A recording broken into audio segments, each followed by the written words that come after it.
Pasta 6. Faixa 1. 6. Relacionamentos. Mindsets apaixonados. Ou não. O que é que se diz sobre o curso do amor verdadeiro? Que ele nunca é tranquilo? Bem, o caminho em direção ao amor verdadeiro tampouco é tranquilo. Essa estrada é frequentemente repleta de desapontamentos e corações partidos. Algumas pessoas permitem que essas experiências lhes deixem cicatrizes e as impeçam de formar relacionamentos satisfatórios no futuro. Outras conseguem se curar e seguir adiante. O que as diferencia? Para saber, recrutamos mais de 100 pessoas e pedimos que nos contassem uma experiência de rejeição terrível. Assim que cheguei a Nova York, me senti incrivelmente solitária. Não conhecia ninguém e achei que realmente não pertencia a este lugar. Depois de cerca de 1 ano de sofrimento, conheci Jack. Posso dizer que nos entendemos imediatamente. Parecia que já nos conhecíamos havia muito tempo. Não demorou muito até que resolvêssemos viver juntos e passamos a fazer tudo juntos. Eu achava que ficaria toda a minha vida com ele e ele dizia achar o mesmo. Passamos 2 anos realmente felizes. Certo dia cheguei em casa e encontrei um bilhete. Ele dizia que precisava ir embora, que não tentasse encontrá-lo. Nem sequer me chamava de meu amor. Nunca mais soube dele. Às vezes, quando o telefone toca, eu ainda penso que pode ser ele. Ouvimos diversas variações dessa história. Pessoas de ambos os tipos de mindset contaram fatos semelhantes. Quase todas, em algum momento de suas vidas, tinham se apaixonado e saíram machucadas. O que variava e de maneira drástica era a forma pela qual lidaram com isso. Depois que contaram suas histórias, fizemos perguntas para prosseguir no tema. O que isso significou para você? Como lidou com isso? Que expectativas você tinha? As pessoas de mindset fixo sentiram-se julgadas e rotuladas pela rejeição, rotuladas permanentemente. Era como se tivesse havido um veredito e alguém tivesse gravado em suas testas, detestável, e elas reagiram com fúria. Como o mindset fixo não lhes proporciona uma fórmula para curar as feridas, nada podiam fazer a não ser esperar pela possibilidade de ferir a pessoa que as magoara. Lídia, a protagonista da história que contei acima, disse-nos que experimentara um sentimento intenso e duradouro de amargura. Eu me vingaria dele, o faria sofrer como pudesse, se tivesse oportunidade. Ele merece. De fato, o principal objetivo das pessoas de mindset fixo ficou perfeitamente claro: vingança. Um homem disse: ela levou minha dignidade quando se foi. Não se passou um dia sem pensar como posso fazê-la pagar. Durante o estudo, perguntei a uma de minhas amigas de mindset fixo como tinha sido seu divórcio. Nunca esquecerei a resposta dela. Se eu pudesse escolher entre eu ser feliz e ele infeliz, sem dúvida preferiria que ele sofresse o máximo possível. A expressão doce vingança, que exprime a ideia de que com a vingança vem a redenção, deve ter sido cunhada por uma pessoa de mindset fixo, porque pessoas de mindset de crescimento não têm grande interesse em vingar-se. As histórias que contaram eram igualmente dolorosas, mas suas reações não poderiam ser mais diversas. Para elas, tratava-se de compreender, perdoar e seguir adiante. Embora muitas vezes se sentissem profundamente feridas pelo que acontecera, queriam aprender com a experiência. Aquele relacionamento e a forma pela qual terminou realmente me ensinou a importância da comunicação. Eu costumava achar que o amor vence todos os obstáculos, mas agora sei que é preciso ajudá-lo. O mesmo homem prosseguiu. Também aprendi alguma coisa sobre a pessoa certa para mim. Acho que cada relacionamento nos ensina um pouco mais a esse respeito. Há uma expressão francesa que diz: tout comprendre, c'est tout pardonner. Compreender tudo é perdoar tudo. É claro que isso pode ser um exagero, mas é um bom ponto de partida. Para as pessoas de mindset de crescimento, o objetivo principal era o perdão. Ouvi isto de uma mulher. Não sou nenhuma santa, mas sei que foi para minha própria tranquilidade interior que tive de perdoar e esquecer. Ele me feriu, mas eu tinha toda uma vida pela frente e por nada neste mundo queria ficar vivendo no passado. Um dia, eu simplesmente disse boa sorte para ele e boa sorte para mim. Graças ao mindset de crescimento, essas pessoas não se sentiram permanentemente marcadas. Por causa dele, procuraram aprender algo útil a respeito de si mesmas e de seus relacionamentos, algo que pudessem utilizar a fim de terem melhores experiências no futuro, e sabiam como seguir adiante e abraçar o futuro. Minha prima Cat personifica o mindset de crescimento. Há vários anos, depois de 23 anos de casamento, o marido a deixou. Em seguida, para piorar as coisas, ela sofreu um acidente e machucou a perna. Certa noite de sábado, sozinha em casa, ela disse a si mesma: quem disse que vou ficar sentada aqui, sentindo pena de mim mesma? Talvez essa frase pudesse ser um mantra do mindset de crescimento. Ela saiu e foi a uma festa, mesmo com um problema na perna, e lá conheceu o futuro marido. A família Contos não mediu as despesas. Nicole Contos, com seu magnífico vestido de noiva, chegou à igreja num Rolls Royce. O arcebispo esperava para celebrar o matrimônio e centenas de amigos e parentes, vindos de todo o mundo, aguardavam o casamento.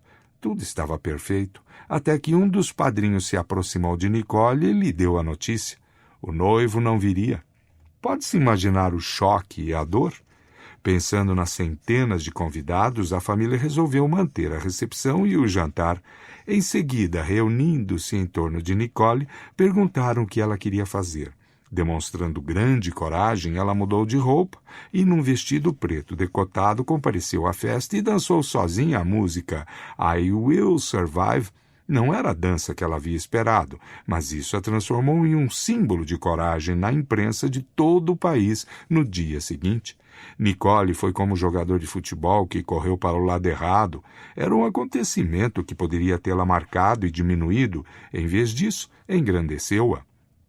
É interessante. Nicole falou várias vezes sobre a dor e o trauma de ser abandonada no altar, mas nunca usou a palavra humilhada.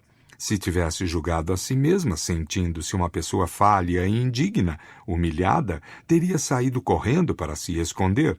Mas sua dor clara e limpa lhe permitiu ficar rodeada do amor de seus amigos e parentes e iniciar o processo de cura. Aliás, o que acontecera ao noivo? Segundo se soube, ele foi para o Tahiti, fazendo sozinho a viagem de lua de mel. E o que aconteceu a Nicole? Poucos anos depois, com o mesmo vestido e na mesma igreja, casou-se com um excelente marido. Teve medo? Não, disse ela, eu sabia que ele estaria ali. Se pensarmos na maneira pela qual a rejeição fere e enraivece as pessoas de mindset fixo, não nos admiraremos ao saber que as crianças que seguem esse mindset são as que reagem às provocações e intimidações com ideias de retaliação violenta. Mais tarde, voltarei a esse assunto. Faixa 2. Relacionamentos são diferentes. Em seu estudo sobre pessoas superdotadas, Benjamin Bloom incluiu pianistas, escultores, nadadores olímpicos, tenistas, matemáticos e pesquisadores em neurologia. Deixou de fora, porém, pessoas que tinham jeito para relacionamentos interpessoais. Esse era seu plano. Afinal, há muitas profissões nas quais as aptidões interpessoais desempenham um papel importante: professores, psicólogos, administradores, diplomatas. No entanto, por mais que Bloom tentasse, não conseguia encontrar uma forma de medir a habilidade social com a qual todos concordassem. Às vezes nem sequer temos certeza de que isso seja uma aptidão. Quando vemos pessoas de grande traquejo social, na verdade não pensamos nisso como um dom. Pensamos nelas como pessoas simpáticas ou encantadoras. Quando vemos um casal que se dá excepcionalmente bem, não achamos que os dois sejam competentes em construir relacionamentos. Dizemos que são pessoas legais ou que têm química. O que significa isso? Significa que, como sociedade, não compreendemos as aptidões sociais. No entanto, os relacionamentos entre pessoas são extremamente importantes. Talvez por isso o livro Inteligência Emocional, de Daniel Goleman, tenha sido tão bem recebido. Ele afirma: há habilidades socioemocionais, e posso lhe dizer quais são. Os mindsets acrescentam outra dimensão. Ajudam-nos a compreender melhor por que as pessoas frequentemente não aprendem as habilidades de que necessitam nem usam as que possuem. Por que se lançam com tanta esperança em novos relacionamentos somente para sofrer? Por que muitas vezes o amor se transforma em um campo de batalha terrivelmente sangrento? E o mais importante, ajudam-nos a entender por que certas pessoas conseguem construir relacionamentos prazerosos e duradouros. Faixa 3. Mindsets que se apaixonam. Até agora, ter mindset fixo significava acreditar que nossas características pessoais são fixas. Mas nos relacionamentos aparecem outros dois elementos, o parceiro e a própria relação. Agora é possível ter mindset fixo com relação a 3 coisas. Pode-se acreditar que nossas qualidades sejam fixas, que as do parceiro sejam fixas e que as qualidades do relacionamento sejam fixas, que ele seja inerentemente bom ou ruim, que deva acontecer ou que não deva acontecer. Agora, tudo isso é objeto de julgamento. Para o mindset de crescimento, todas essas coisas podem ser aperfeiçoadas. Todas elas. Você, seu parceiro e o relacionamento têm capacidade para crescer e mudar. No mindset fixo, o ideal é a compatibilidade instantânea, perfeita e perpétua, assim como deve ser. Assim como cavalgar ao sol poente, assim como viveram felizes para sempre. Muita gente quer sentir que seu relacionamento é especial e não apenas um acontecimento fortuito, e isso parece estar certo. Nesse caso, qual é o problema do mindset fixo? Há 2 problemas.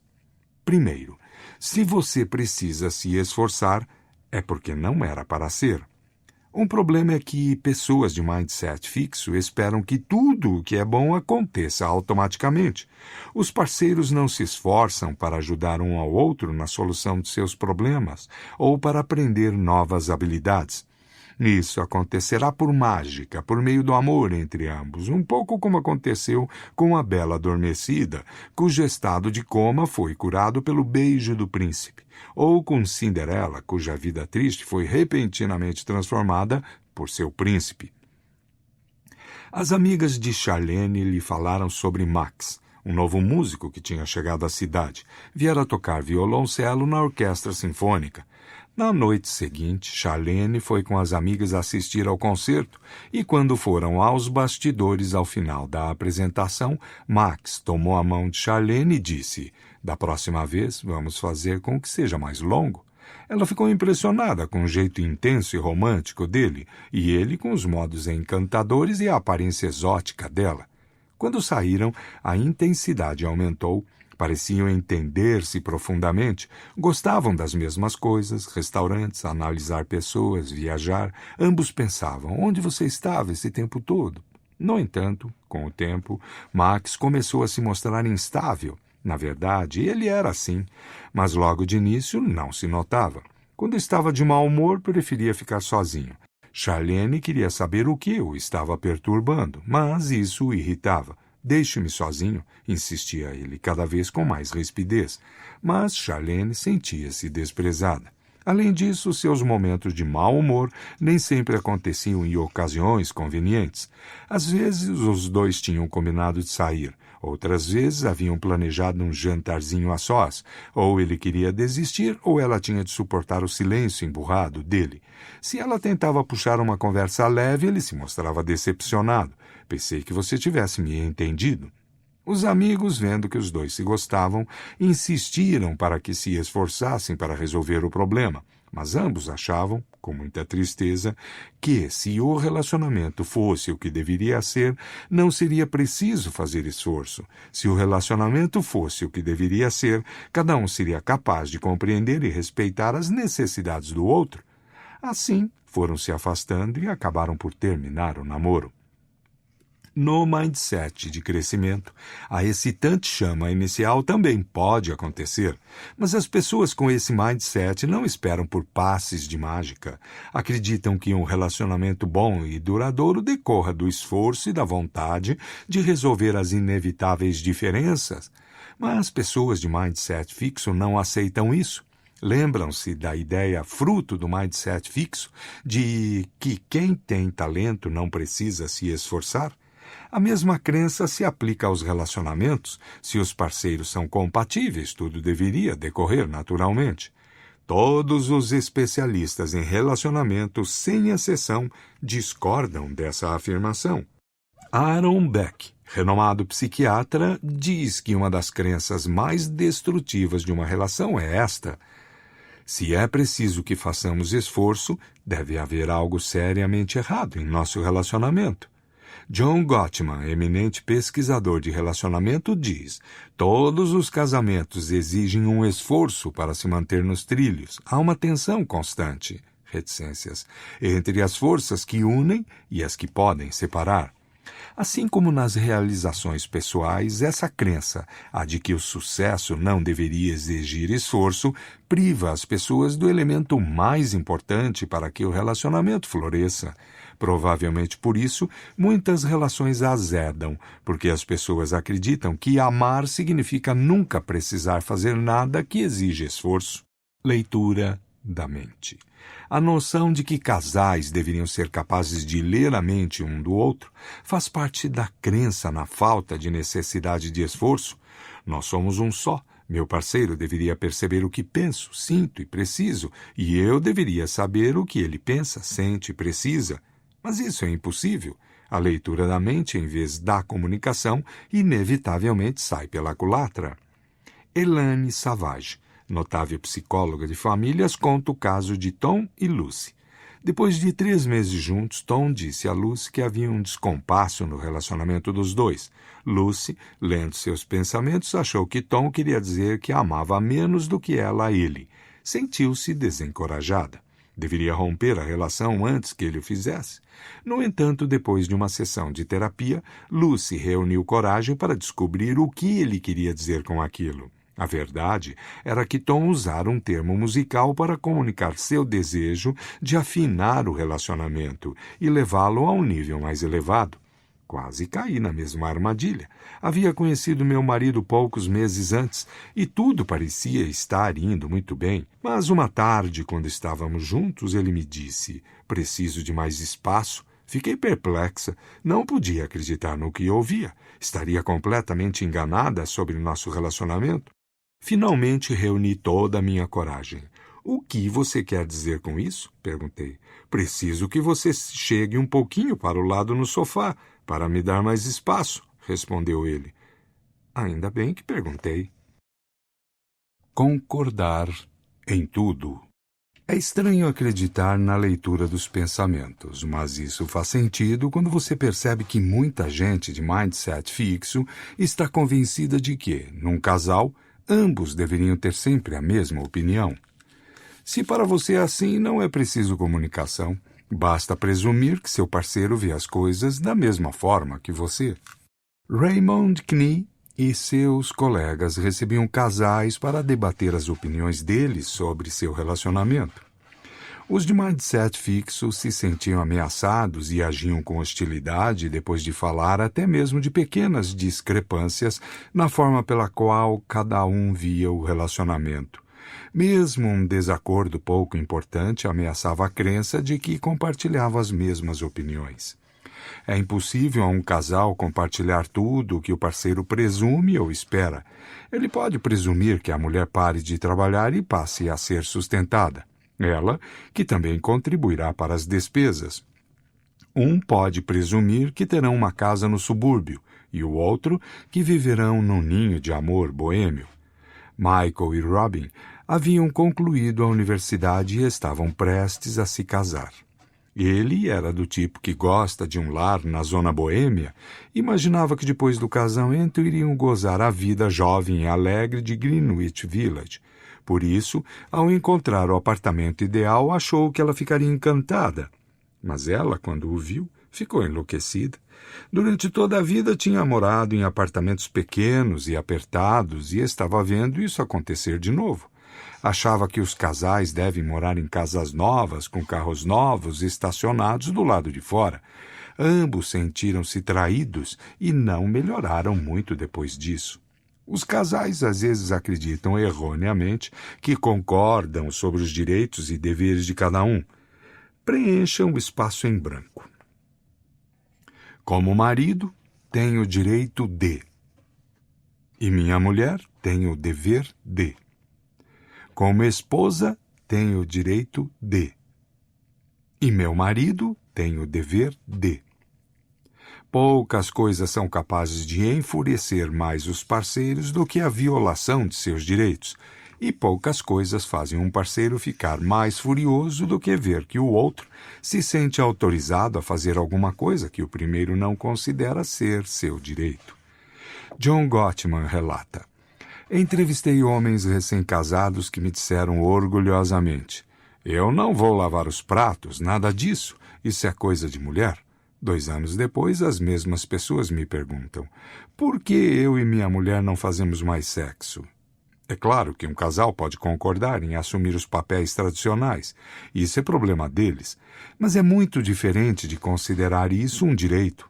Quando Janet, analista financeira, e Phil, corretor de imóveis, se conheceram, ele tinha acabado de comprar um apartamento novo e estava pensando em dar uma festa de inauguração, um jantar para um grupo de amigos. Janet disse: vamos fazer a festa. E ele ficou animado. Ela estava pensando na primeira pessoa do plural, em nós. Como tinha mais experiência em cozinhar e dar festas, ela tratou da maior parte dos preparativos e fez isso com prazer.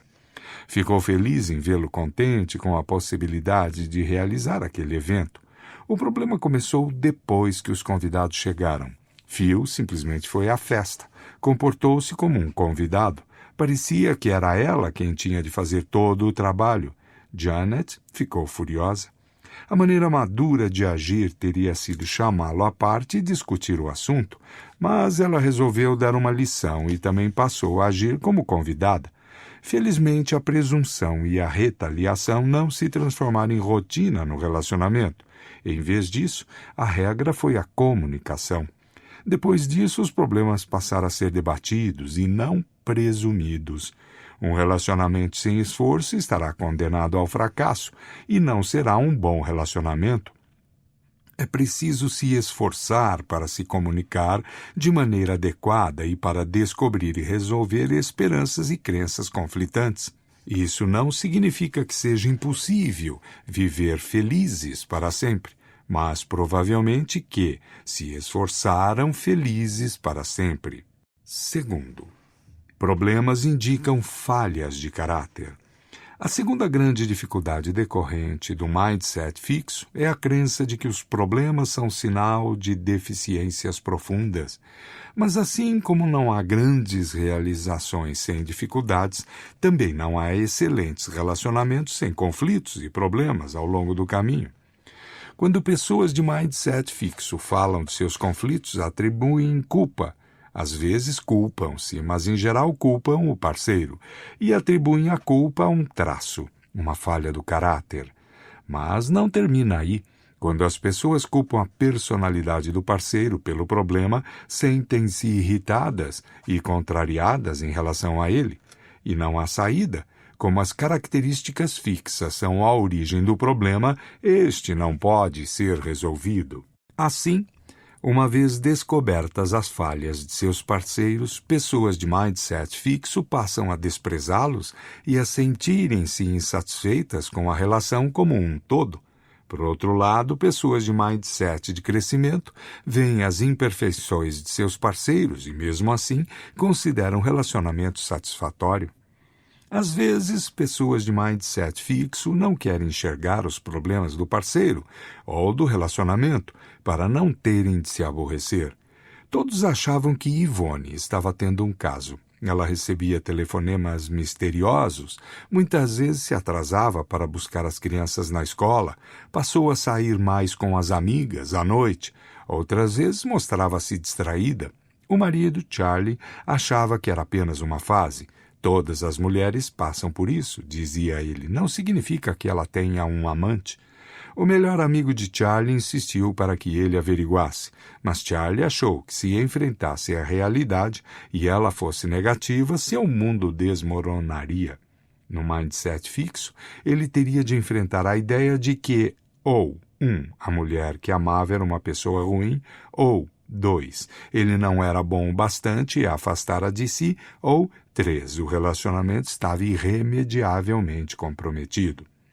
Charlie não era capaz de lidar com nenhuma dessas 3 hipóteses.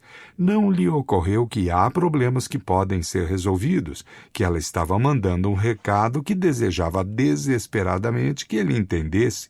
Não me considere algo corriqueiro, preciso de mais atenção. O mindset de crescimento não o faria necessariamente enfrentar a mulher, mas a situação. Ele refletiria sobre o que poderia estar errado, talvez examinasse a questão com alguém que o aconselhasse e tomasse uma decisão bem pensada sobre o próximo passo. Se houvesse problemas a resolver, pelo menos haveria uma possibilidade. Ambos perdedores. As amigas de Penélope viviam se queixando de que não existem homens bons. Penélope saía e os encontrava. A cada vez encontrava um homem maravilhoso e se apaixonava por ele. Esse é para valer, dizia ela, começando a ler as revistas de noivas e praticamente redigindo o convite de casamento. Elas acreditavam, porque era sempre alguém que demonstrava muitas qualidades. Mas, de repente, algo acontecia. Uma vez terminou o relacionamento porque ganhou um presente de mau gosto. Outra, o cara gostava de ketchup na comida e às vezes usava sapatos brancos. Outro namorado tinha maus hábitos eletrônicos, não largava o celular e via televisão demais. E essa lista é apenas parcial. Presumindo que essas características eram fixas, Penélope não estava disposta a conviver com tais defeitos. Mas a maior parte não se referia a problemas graves de caráter que não pudessem ser tratados com alguma comunicação. Meu marido e eu já estavam juntos havia quase 1 ano e quando meu aniversário se aproximou, dei um recado claro. Não sou mercenária, mas gosto de um bom presente. Ele disse, não é a intenção que vale? Respondi, isso é o que as pessoas dizem quando não têm boas intenções. Uma vez por ano, continuei, cada um de nós tem seu dia. Amo você e pretendo gastar tempo e esforço na escolha de seu presente. Gostaria que você fizesse o mesmo. Ele nunca me decepcionou. Penélope presumia que em algum lugar havia alguém perfeito. O especialista em relacionamentos Daniel Weil diz que escolher um parceiro é escolher um monte de problemas. Não há candidatos sem problemas. O truque é reconhecer as limitações de cada um e construir a partir daí. Os defeitos voam. Brenda e Jack eram clientes de Daniel Weil, que relata o seguinte. Brenda chegou do trabalho e contou a Jack uma história longa e detalhada, sem propósito visível. Ele ficou entediado, mas procurou ocultar o tédio para ser delicado. Brenda, no entanto, percebeu e, procurando ser mais divertida, começou a contar outra história, também relativa a seu trabalho. Jack estava quase explodindo. Ambos esgrimiam mentalmente características negativas um do outro. Segundo Wiley, eles pensavam, Brenda é chata, Jack é egoísta e nosso relacionamento não presta. Na verdade, ambos tinham boas intenções. Brenda temia contar sem rodeios que tiveram um grande êxito no trabalho naquele dia. Não queria parecer que estava contando vantagens. Em vez disso, falou de pequenos detalhes de seu projeto. Jack não queria ser indelicado e, por isso, em vez de fazer perguntas ou se mostrar desconcertado, permaneceu calado e esperou o fim da narrativa. Bastaria que Jack dissesse, sabe, meu bem, com tantos detalhes eu perco o fio da meada e fico sem entender. Por que não me diz o motivo de seu entusiasmo por esse projeto? Eu realmente gostaria de saber. Era um problema de comunicação e não de personalidade ou de caráter. Mas no mindset fixo a culpa chega rápida e furiosamente. A propósito, adoro essas histórias. Quando eu era menina, o Ladies' Home Journal costumava trazer uma seção intitulada É possível salvar este casamento? Em geral, a resposta era afirmativa. Eu devorava aquelas histórias, fascinada pelos vários motivos que podiam acabar com um casamento e ainda mais fascinada pelas maneiras de impedi-lo. A história de Ted e Karen, contada por Aaron Beck, mostra como duas pessoas de mindset fixo passaram, uma aos olhos da outra, de possuidoras de todas as boas características a donas de todas as más. Quando Ted e Karen se conheceram, eram opostos que se atraíam.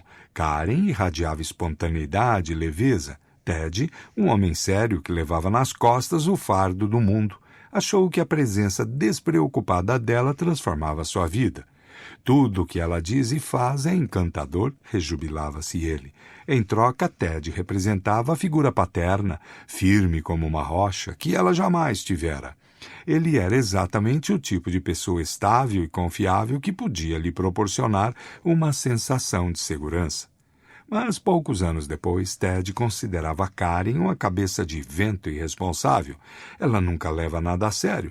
Reticências. Não posso confiar nela. E Karen via em Ted um juiz tirano que dissecava todos os seus movimentos.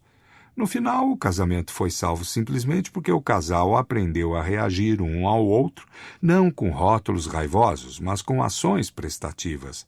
Certo dia, em que Karen estava muito ocupada, Ted chegou do trabalho e encontrou a casa desarrumada.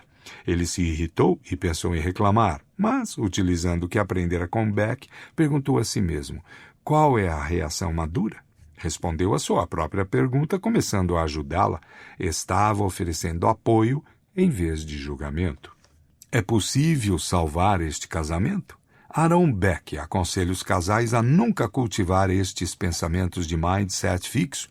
Meu parceiro é incapaz de mudar. Nada pode melhorar nosso relacionamento.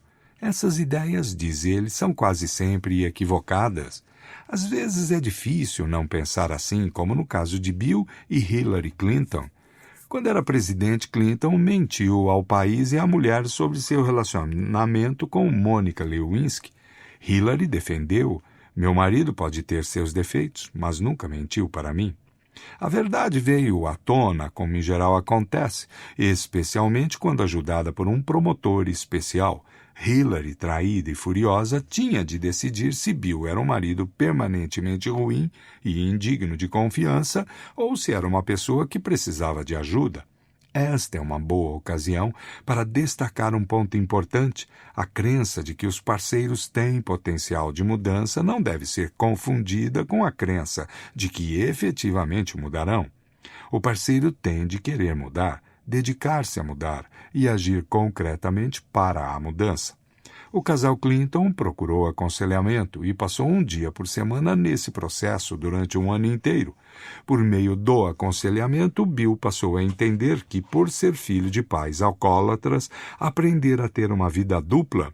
Por um lado, aprender a suportar responsabilidades excessivas muito cedo. Por exemplo, ainda menino, ao proibir severamente o padrasto de bater na mãe. Por outro lado, havia outra parte de sua vida em que assumia pouca responsabilidade, fazendo de conta que tudo estava bem, acontecesse o que acontecesse. Por isso, foi capaz de aparecer na TV e afirmar veementemente que não tinha envolvimento com Lewinsky. Estava naquele espaço de irresponsabilidade e elevada negação. As pessoas insistiam com Hillary para que o perdoasse.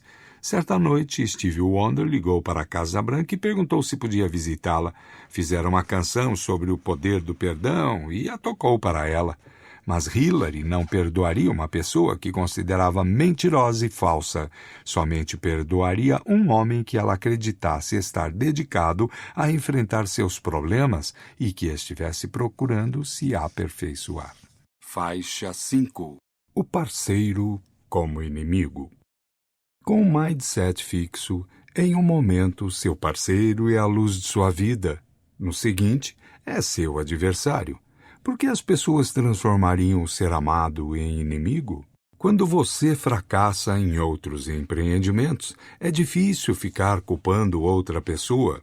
Mas quando alguma coisa vai mal num relacionamento, é fácil culpar o outro.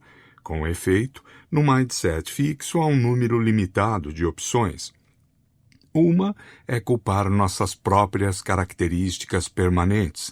Outra é culpar as do parceiro. É claro que o mais tentador é empurrar a culpa para o outro.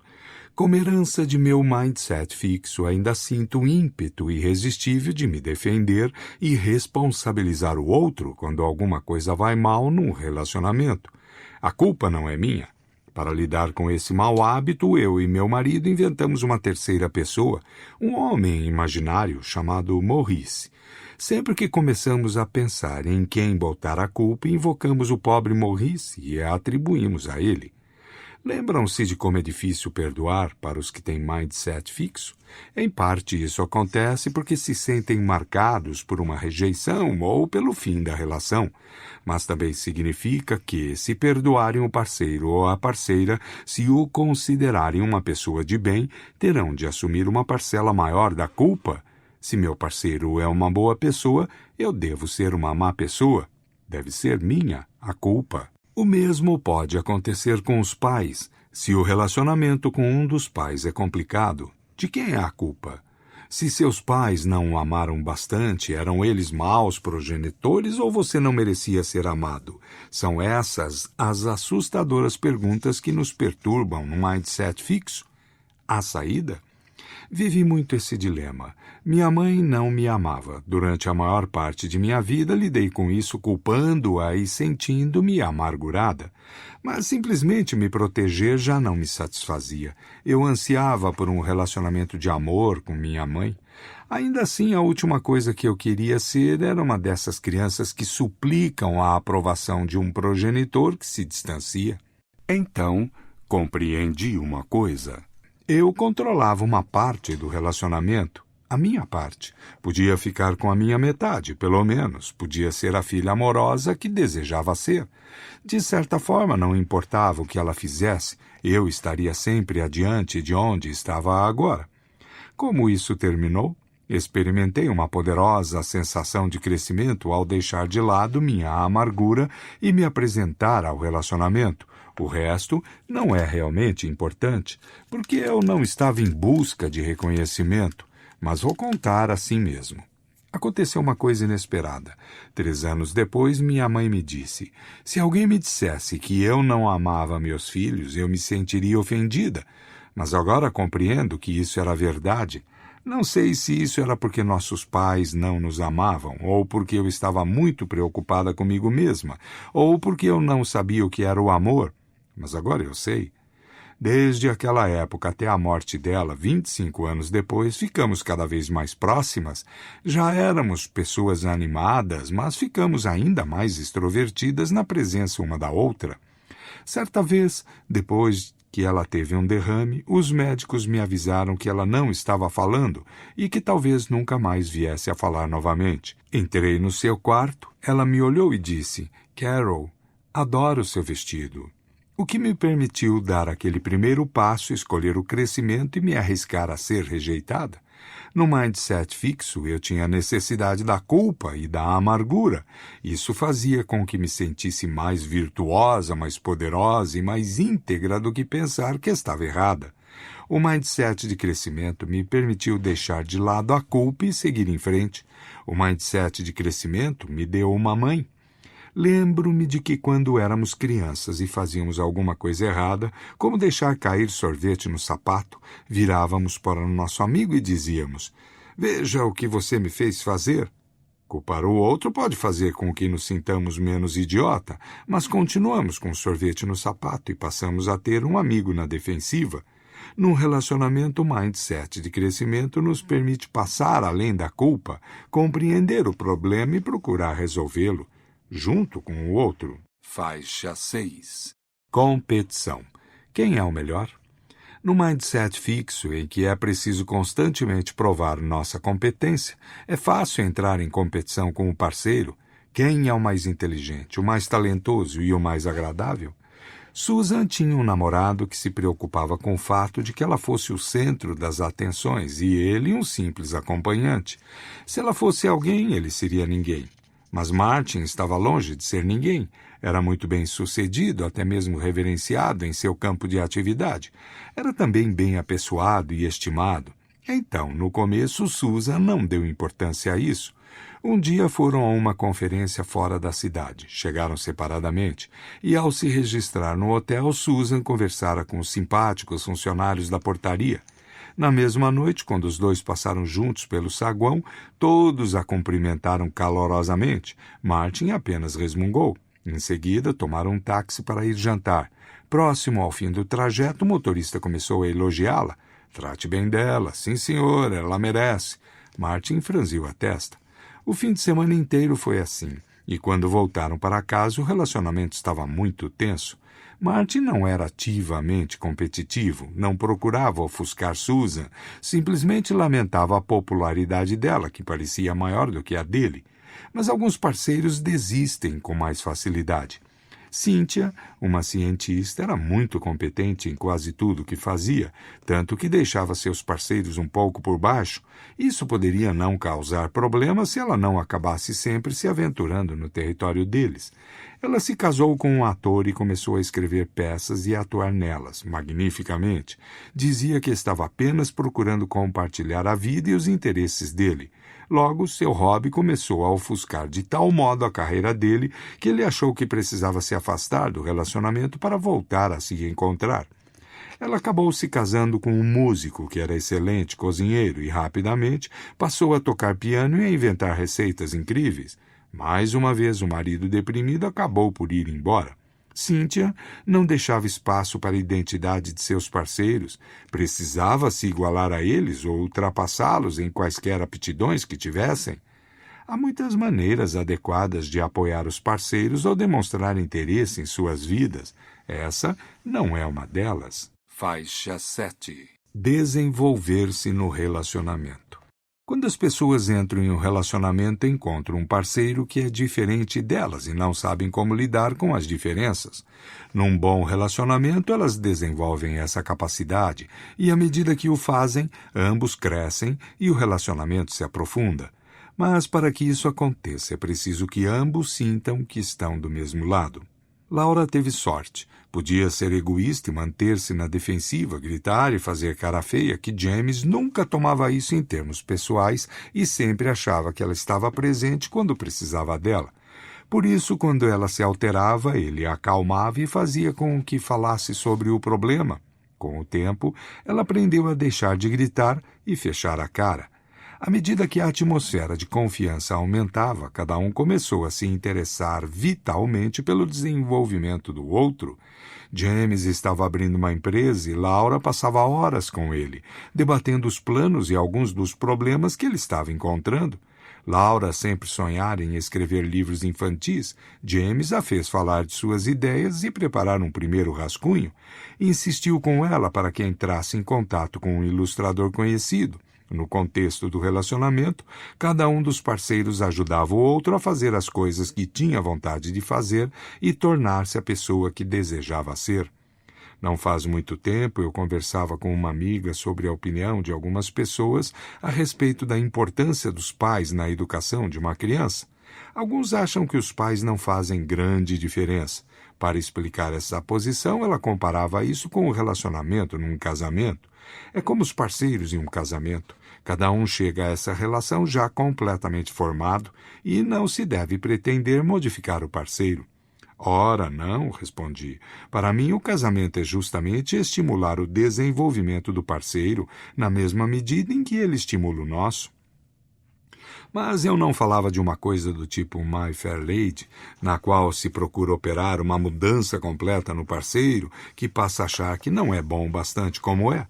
Estou falando em parceiros que se ajudam dentro do relacionamento a atingir seus próprios objetivos e a realizar seu próprio potencial. Isso é o mindset de crescimento em ação. Faixa 8. Amizade. As amizades, como as parcerias, são oportunidades para realçar o desenvolvimento um do outro e para se valorizar mutuamente. As duas coisas são importantes. Amigos podem compartilhar a sabedoria e a coragem para tomar decisões que os engrandeçam e assegurar um ao outro que possuem boas qualidades. Apesar dos perigos dos elogios, há momentos em que precisamos que alguém nos confirme algo a nosso respeito. Diga-me que não sou uma pessoa ruim por ter rompido com meu namorado. Diga-me que não sou burro, mesmo não tendo passado nos exames. Com efeito, essas ocasiões nos dão a possibilidade de proporcionar apoio e passar uma mensagem de crescimento. Você se dedicou a esse relacionamento durante 3 anos e ele não fez nenhum esforço para melhorar as coisas. Acho que tem razão em seguir adiante com sua vida. Ou então, o que aconteceu naquele exame? Você compreendeu bem a matéria? Estudou o suficiente? Acha que precisa de um professor particular? Vamos conversar sobre isso. Mas, como em todos os relacionamentos, a necessidade das pessoas de se provarem a si mesmas pode inclinar o fiel da balança na direção errada. Sherry Levy realizou um estudo que não tratava especificamente da amizade, mas que demonstra um ponto importante e pertinente. Levy mediu a autoestima de adolescentes do sexo masculino e depois perguntou-lhes até que ponto acreditavam em estereótipos negativos sobre as meninas. Por exemplo, até que ponto achavam que elas eram piores em matemática ou que eram menos racionais do que os meninos. Em seguida, mediu-lhes novamente a autoestima. Os que tinham mindset fixo demonstraram um aumento de autoestima ao endossar os estereótipos. Achar que as meninas eram mais burras e menos racionais fazia com que se sentissem melhor consigo mesmos. Os meninos de mindset de crescimento mostraram menor probabilidade de concordar com os estereótipos e, mesmo quando o faziam, seu ego não inflava. Essa mentalidade pode intervir nas amizades. A questão é: quanto mais por baixo você estiver, melhor eu me sentirei. Certo dia, eu conversava com uma amiga querida e muito sábia. Estava desconcertada pela maneira como ela suportava o comportamento de algumas de suas amigas. Na verdade, estava espantada até mesmo pelo fato de que tivesse aquelas amigas. Uma delas muitas vezes agia de forma irresponsável, outra flertava descaradamente com seu marido. A resposta da minha amiga foi que todos têm virtudes e defeitos e que, na verdade, se procurarmos somente pessoas perfeitas, nosso círculo social ficará empobrecido. Havia, no entanto, uma coisa que ela não suportava: pessoas que a fizessem se sentir mal consigo mesma. Todos conhecemos pessoas assim, podem ser brilhantes, encantadoras e divertidas, mas quando estamos em sua companhia sentimos-nos diminuídos. Você pode perguntar: estarei querendo me enganar? Mas, em geral, são eles que procuram se elevar afirmando a própria superioridade e a sua inferioridade. Isso pode ser feito diminuindo você de maneira ativa ou tratando-o de forma descuidada.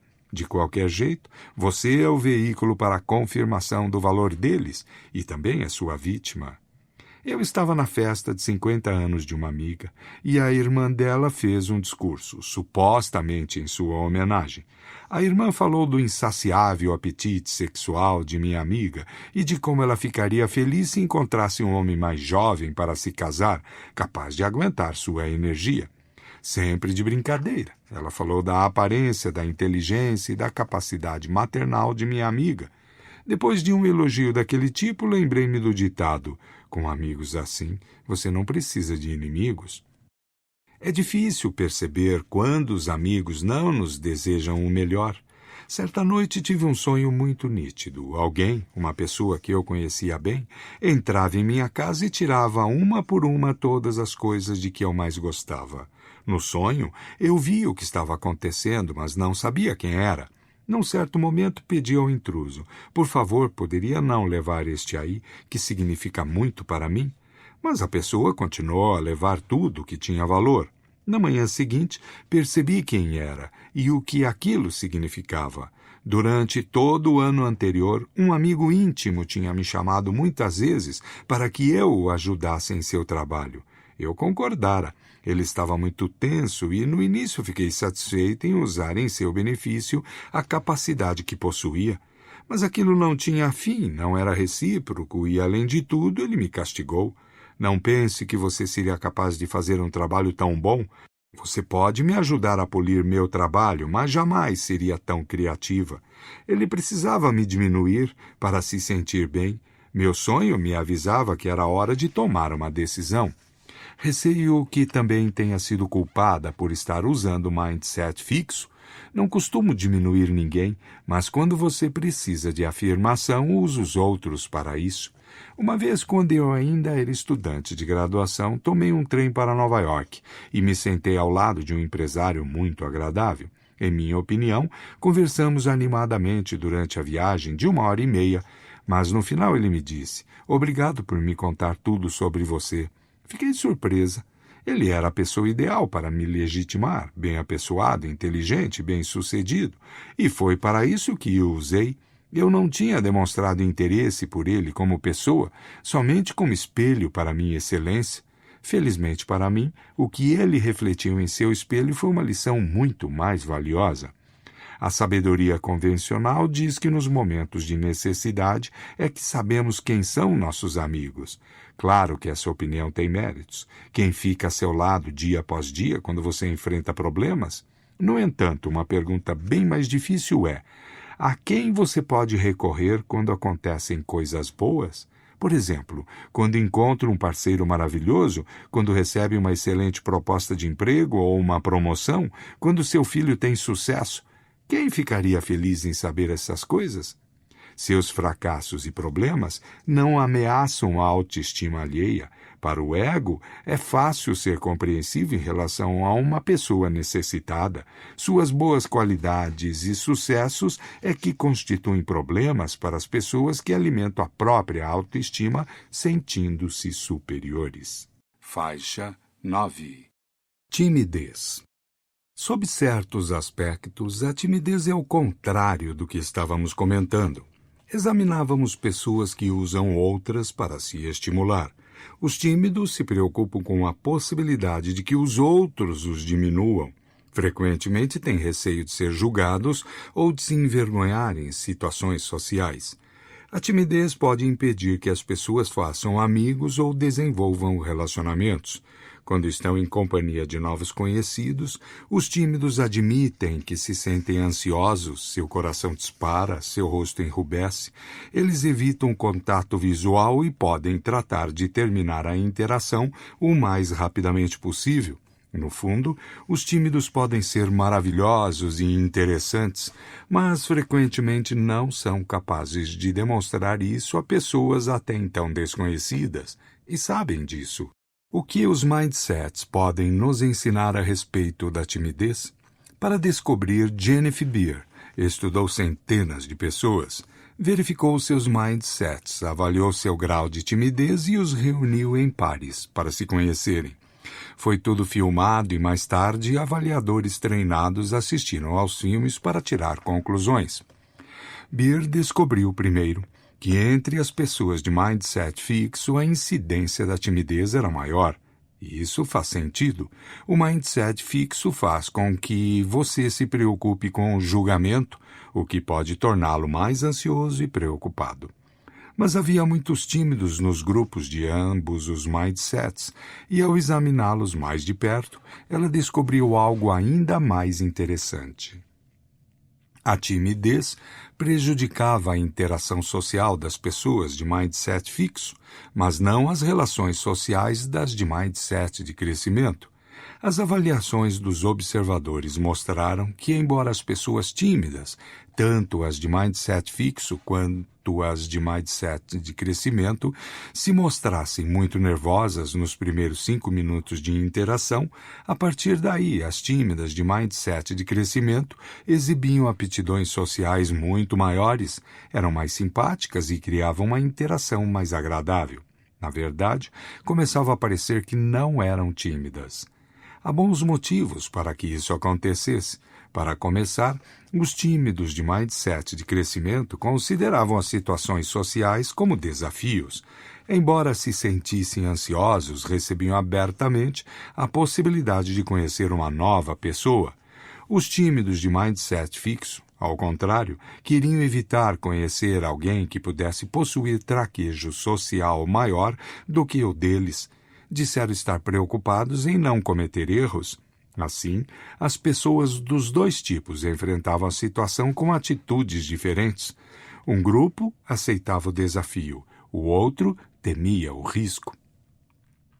Armados com essas atitudes diferentes, os tímidos de mindset de crescimento se sentiam menos tímidos e menos nervosos à medida que a interação prosseguia, enquanto os de mindset fixo continuavam a se mostrar nervosos e a se comportar de maneira socialmente desajeitada, evitando contato visual ou procurando não conversar. Podemos perceber de que modo essas atitudes diferentes interferem na formação de novas amizades. As pessoas tímidas, mas de mindset de crescimento, assumem o controle de sua timidez, vão em frente, procuram conhecer pessoas novas e depois que seus nervos se acalmam, seus relacionamentos prosseguem de maneira normal.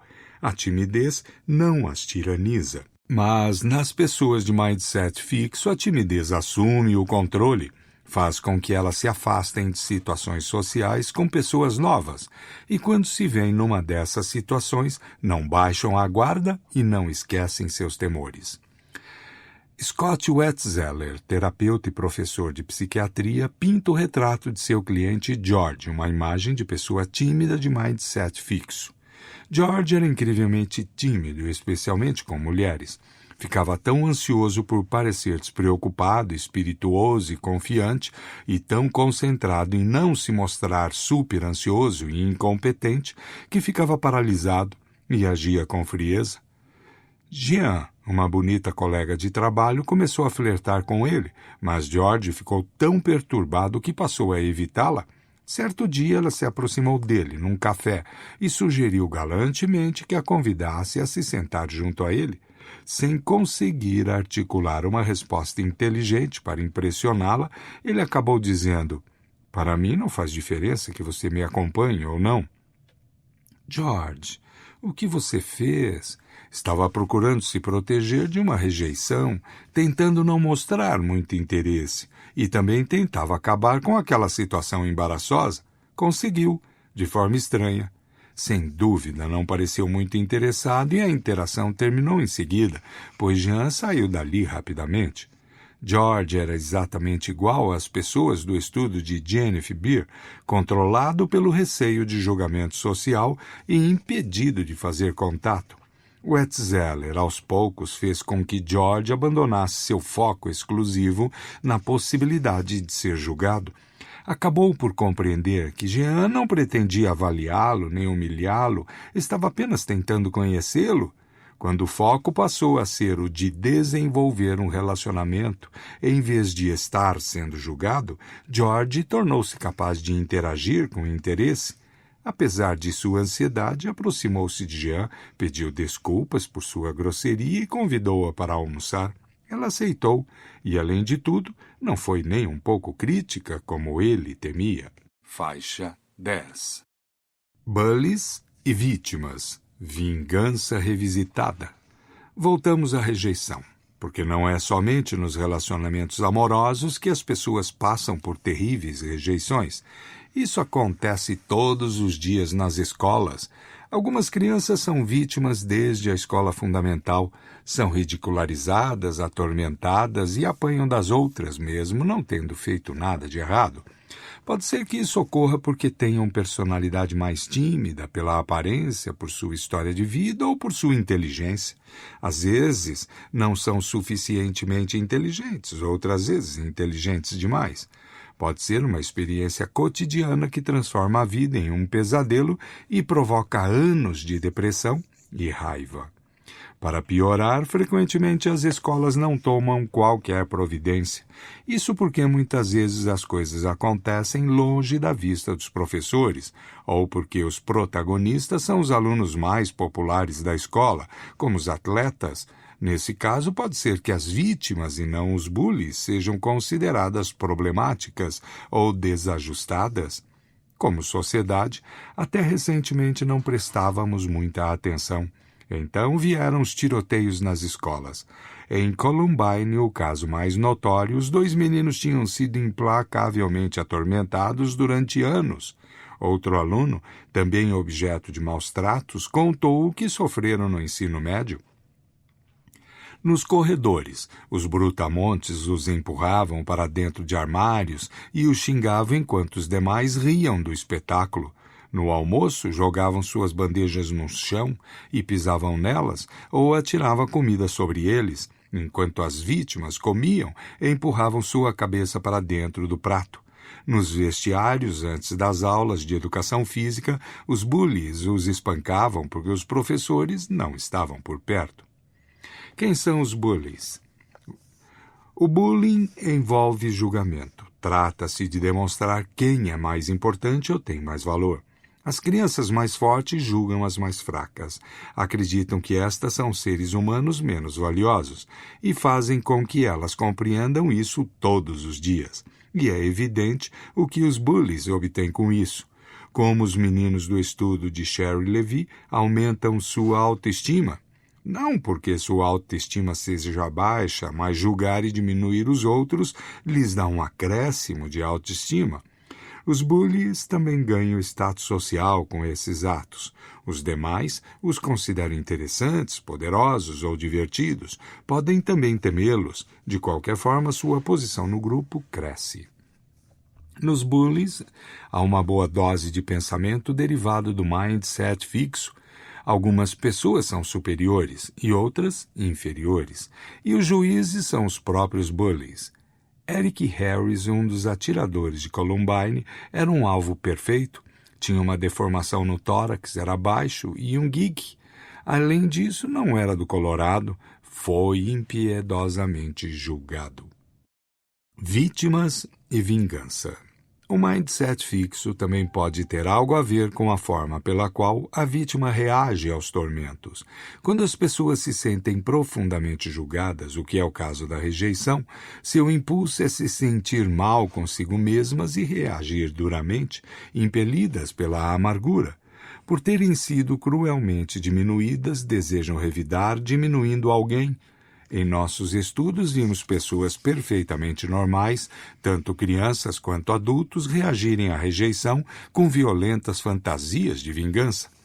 Adultos com boa formação, perfeitamente equilibrados, depois de nos falarem de uma grave rejeição ou traição, dizem com convicção: queria que ele morresse, ou eu poderia tê-la estrangulado. Quando ouvimos falar desses atos de violência nas escolas, em geral pensamos que somente crianças de má índole, vindas de lares desajustados, seriam capazes de agir assim. Mas no mindset fixo, a espantosa rapidez com que crianças medianas, parecidas com todas as outras, pensam em vinganças violentas. Em uma de nossas escolas preferidas, demos aos alunos da 8ª série um texto sobre bullying para que lessem. Pedimos que imaginassem que isso estava acontecendo com eles. É um novo ano escolar e tudo parece ir muito bem. De repente, alguns dos alunos mais populares da escola começam a atormentar e xingar você. No início você não dá importância, essas coisas acontecem, mas aquilo continua. Todos os dias eles o seguem, provocam, ridicularizam suas roupas e sua aparência e dizem que você é um fracassado, diante de todos, todos os dias. Depois pedimos que escrevessem o que achavam daquilo e o que fariam ou desejariam fazer naquela situação. Inicialmente, os alunos de mindset fixo julgaram o incidente de maneira mais pessoal. Disseram: eu acharia que não era ninguém e que ninguém gostava de mim. Ou, eu acharia que era burro, estranho e desajustado. Em seguida, desejaram vingança violenta, dizendo que explodiriam de raiva, dariam socos ou os atropelariam. Concordaram veementemente com a afirmação: meu principal objetivo seria a vingança. Tinham sido julgados e queriam julgar de volta. Foi o que fizeram Eric Harris e Dylan Klebold, os atiradores de Columbine. Eles julgaram de volta. Durante algumas horas longas e terríveis, decidiram quem viveria e quem morreria.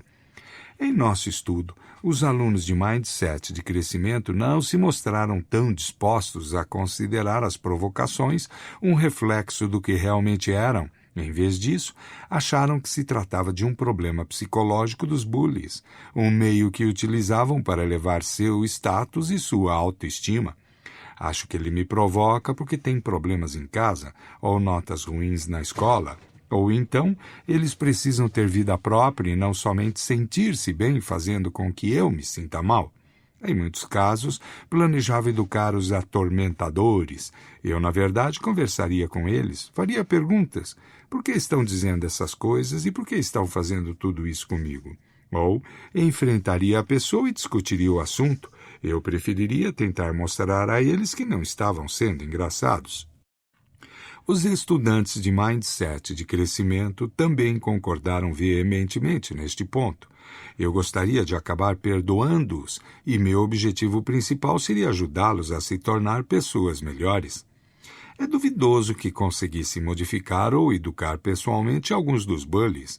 No entanto, esses primeiros passos são, com certeza, mais construtivos do que uma agressão física. Brooks Brown, colega de turma de Eric Harris e Dylan Klebold, foi atormentado a partir da terceira série, sofreu muito, mas não procurou se vingar. Rejeitou o mindset fixo e o direito alheio de fazer julgamento sobre outras pessoas do tipo «eu jogo no time de futebol e, portanto, sou melhor do que você» ou «sou atleta da equipe de basquete». Reticências. «Geeks patéticos como você não pertencem ao meu nível». Mais do que isso, adotou ativamente o mindset de crescimento. Em suas próprias palavras, as pessoas têm potencial para mudar. Talvez até mesmo Eric Harris, o mais deprimido e hostil que liderou o tiroteio. Brown tinha tido uma briga séria com Harris vários anos antes, mas no último ano do ensino médio propôs uma trégua a este último. Eu disse a ele que tinha mudado muito desde aquele tempo. Reticências, e que esperava que ele sentisse o mesmo a respeito de si próprio. Prosseguiu dizendo que se achasse que Eric não havia mudado, sempre poderia afastar-se. No entanto, se ele tivesse evoluído, não havia motivo para não lhe dar a oportunidade de demonstrar. Brooks não desistiu. Ainda deseja mudar as pessoas, quer despertar um mundo para os problemas do bullying nas escolas e quer se aproximar das vítimas para que se afastem de suas fantasias violentas. Por isso trabalhou com o cineasta Michael Moore no filme Tiros em Columbine e criou um site inovador no qual meninos que sofrem bullying podem comunicar-se entre si e descobrir que a solução não é matar. A solução é usar a cabeça e melhorar as coisas. Assim como eu, Brooks não considera os atiradores pessoas de outro mundo. Seu amigo Dylan Klebold, diz ele, era um rapaz normal, que vinha de um lar decente cujos pais eram amorosos. Na verdade, ele adverte, podemos simplesmente não fazer nada e dizer que os atiradores eram monstros doentios, completamente diferentes de nós. Reticências. Ou então podemos aceitar que existem outros Erics e Dylans por aí que estão sendo lentamente levados, reticências, a seguir o mesmo caminho. Mesmo que no início a vítima não tenha mindset fixo, a continuidade do bullying pode instilá-lo, especialmente quando os outros nada fazem ou até passam a participar dos tormentos. As vítimas dizem que, quando são ridicularizadas ou diminuídas e ninguém vem em sua defesa, começam a acreditar que merecem aquilo, começam a se julgar e a acreditar que são inferiores. Os bullies julgam, as vítimas aceitam o julgamento, às vezes isso permanece dentro delas e pode levar à depressão e ao suicídio, outras vezes explode em violência. O que se pode fazer? Em geral, é difícil para uma criança sozinha impedir a ação dos bullies, especialmente quando estes são apoiados por outros. Mas a escola pode fazer isso, mudando seu mindset. As culturas das escolas frequentemente promovem um mindset fixo, ou pelo menos se conformam com ele. Aceitam a ideia de que algumas crianças se sintam superiores a outras e se achem no direito de atormentar quem quer que seja. As escolas também consideram desajustados aqueles a quem pouco podem ajudar. Mas algumas escolas obtiveram uma drástica redução do bullying, combatendo a atmosfera de julgamento e criando outra, de colaboração e autoaperfeiçoamento. Stan Davis, terapeuta, conselheiro escolar e consultor, desenvolveu um programa anti-bullying que funciona bem. Partindo da obra de Dan Owels, pesquisador norueguês, o programa de Davis ajuda os bullies a se transformar, ajuda as vítimas e empodera os espectadores para intervir em auxílio delas. Em poucos anos, o bullying físico em sua escola decresceu 93% e as provocações 53%. Darla, da terceira série, era gorda, desajeitada e chorona. Era um alvo tão fácil que metade da classe a atormentava, batendo nela e xingando-a diariamente com a aprovação geral. Vários anos depois, com o programa de Davis, o bullying parou. Darla aprendeu melhores habilidades sociais e chegou a ter amigas. Depois foi para a próxima etapa escolar. Em um ano mais tarde, relatou o que tinha acontecido. Os colegas da escola fundamental a haviam ajudado a fazer amigos e a protegeram dos novos colegas quando tentaram atormentá-la. Davis também consegue modificar os bullies. Na verdade, alguns dos alunos que ajudaram Darla eram os mesmos que anteriormente a atormentavam. O que Davis faz é o seguinte. Primeiro, embora exija disciplina constante, não procura julgar o bully como pessoa, não critica suas características pessoais. Em vez disso, faz com que se sinta querido e bem-vindo à escola todos os dias. Em seguida, elogia todos os passos na direção correta, porém, novamente, não elogia a pessoa, e sim seu esforço. Notei que você não tem entrado em brigas. Isso me mostra que você está procurando se relacionar melhor com os outros. Podemos perceber que Davis está direcionando os alunos para um mindset de crescimento. Ajuda-os a considerar seus atos como parte de um esforço de aperfeiçoamento.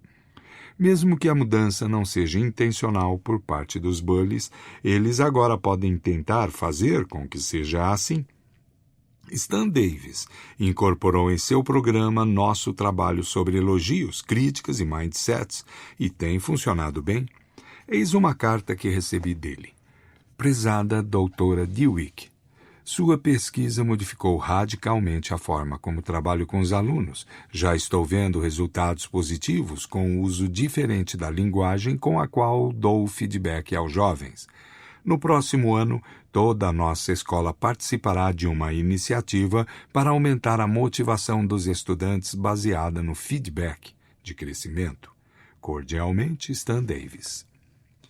Heng Not, conhecido psicólogo infantil, também mostra de que maneira os professores podem afastar os bullies de sua tendência ao julgamento e dirigi-los para o aperfeiçoamento e a compaixão. Eis a carta de uma professora a um menino de 8 anos que atormentava os demais na classe. Observe que ela não insinua que ele seja mau e demonstra respeito ao se referir à sua liderança, usando palavras eruditas e solicitando seus conselhos. Caro Jay, a mãe de Andy me disse que seu filho andou se sentindo muito infeliz este ano. O ostracismo e os xingamentos o deixaram triste e solitário. Estou preocupada com essa situação. A experiência que você tem como líder em sua turma faz com que você seja um dos que podem me aconselhar neste caso. Valorizo sua habilidade de ter empatia com os que sofrem. Por favor, escreva-me dando sugestões sobre a melhor maneira de ajudar Andy. Sinceramente, sua professora. Um artigo do New York Times sobre bullying nas escolas se refere a Eric Harris e Dylan Klebold como 2 adolescentes desajustados. Isso é verdade, eles não se ajustavam. Mas os bullies nunca eram considerados desajustados, porque realmente não eram. Ajustavam-se perfeitamente. Na verdade, definiam e governavam a cultura da escola. A noção de que algumas pessoas têm o direito de atormentar outras não é saudável. Stan Davis ressalta que, como sociedade, rejeitamos a ideia de que as pessoas têm o direito de brutalizar os negros ou atormentar as mulheres. Por que aceitamos a ideia de que alguém tenha direito de brutalizar nossas crianças?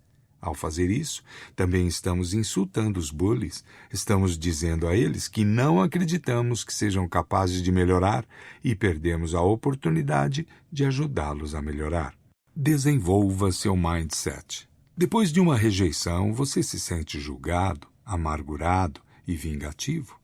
Ou se sente ferido, mas desejoso de perdoar, aprender e seguir adiante? Pense na pior rejeição que já sofreu. Entre em contato com todos os sentimentos e veja se pode considerá-los de um ponto de vista de mindset de crescimento. O que esse episódio lhe ensinou? Ensinou-lhe algo sobre o que você deseja e não deseja em sua vida? Ensinou-lhe algumas coisas positivas que foram úteis em relacionamentos posteriores? Você é capaz de perdoar essa pessoa e desejar que seja feliz? É capaz de esquecer sua amargura? Imagine a relação amorosa ideal. Nela deve haver perfeita compatibilidade, nenhum desacordo, nenhuma concessão, nenhum grande esforço. Por favor, pense novamente. Em todo relacionamento surgem dificuldades. Procure vê-las a partir de um mindset de crescimento. Os problemas podem ser um veículo para o desenvolvimento de maior compreensão e intimidade. Permita seu parceiro mencionar suas divergências, ouça com atenção e debata de maneira paciente e carinhosa. Você se surpreenderá com a proximidade que isso cria. Você costuma pôr a culpa nos outros, como eu? Não é bom para um relacionamento culpar o parceiro de tudo. Em vez disso, crie seu próprio morrice e ponha a culpa nele. Melhor ainda, procure se curar da necessidade de culpar. Vá além das ideias de defeitos e culpas o tempo todo. Pense que eu também estou tentando fazer isso. Você é tímido? Nesse caso, você realmente precisa de um mindset de crescimento. Ainda que ele não cure sua timidez, vai ajudá-lo a evitar que ela atrapalhe as interações sociais. Da próxima vez que se aventurar em uma situação social, pense nestas coisas, que a aptidão social é algo que você pode aperfeiçoar e serve para o aprendizado e o prazer, e não para julgamento. Continue a praticar isso.